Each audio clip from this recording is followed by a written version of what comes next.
Good afternoon, everybody. We're going to go over our Forex trades for today, Wednesday, September 3rd. Not a whole lot of action. We did have one really good trade, which we left some on the table. We'll go over that in a few minutes. We did have some news come out of Canada at 10 a.m. Eastern Standard Time this morning. We wanted to be out of positions prior to that.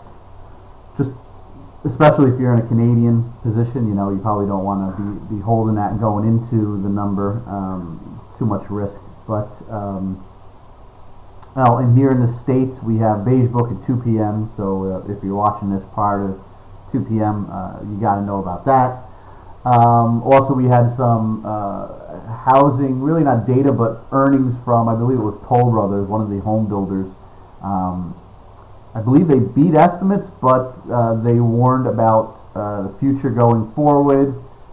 They warned about demand. They said demand is lower than they expected, and also pricing pressures are hurting them. So that's hurting the home builders.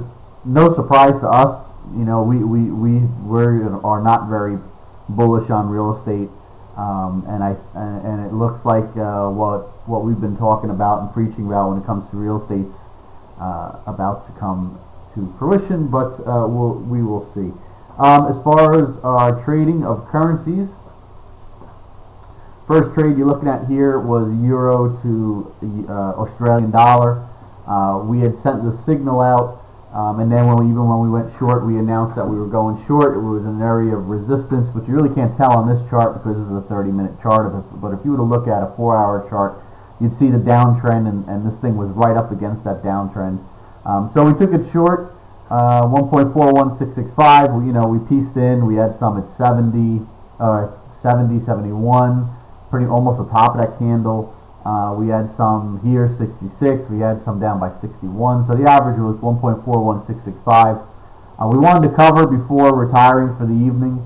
And instead of piecing out, because at this point, even though we were up 26.2 pips, there was, you see these two tops. You see a top here from the 29th of August and a top here from yesterday, or on the 2nd at 2 a.m. or 3 a.m. in the morning.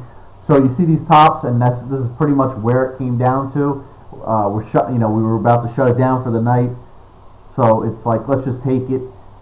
We could have pieced out, of course, but let's take it and let's go into cash for the evening, or mostly cash for the evening. Covered, picked up 26.2 pips, and you can see what transpired overnight, and then when we came in the office this morning, even more. So hopefully some of you guys held it. Our original signal was down here. That worked out great too. We left a bunch on the table. I mean, it's almost 100 pips of what we left on the table, 80 pips or so. Hopefully you guys took it, or at least some of you guys took advantage of it. It was a killer call. Second trade this morning we had was just a scalp trade, a full scalp trade, euro to pound. We were in it short 0.79831. It was consolidating here for quite a while here, a couple hours. We wanted to be out before the economic news coming out from Canada because that was actually an interest rate decision. So we covered, picked up 1.8 pips. I mean, really was a waste of time actually. Pure scalp trade. You're not going to risk a whole lot. You're not looking to make a whole lot. It's consolidating. It's not breaking down anymore. For whatever reason, there's buyers there. Not that the Canadian interest rate decision could really move the euro and the pound, but you never know. You never know if they shock the world. If they say something that's completely shocking, it will move it. So we just wanted to be out. No sense taking a risk, especially with a full scalp trade. If you're working your way into a position and you got a small piece, of different story. But when you got a full scalp trade on, you're not going to take that risk. So that's it. 2 trades, 28 pips even, so we'll take it, and we'll move on. If any signals come out, they'll be coming your way. If you're trading now, good luck, and we'll be back tomorrow. Have a great day.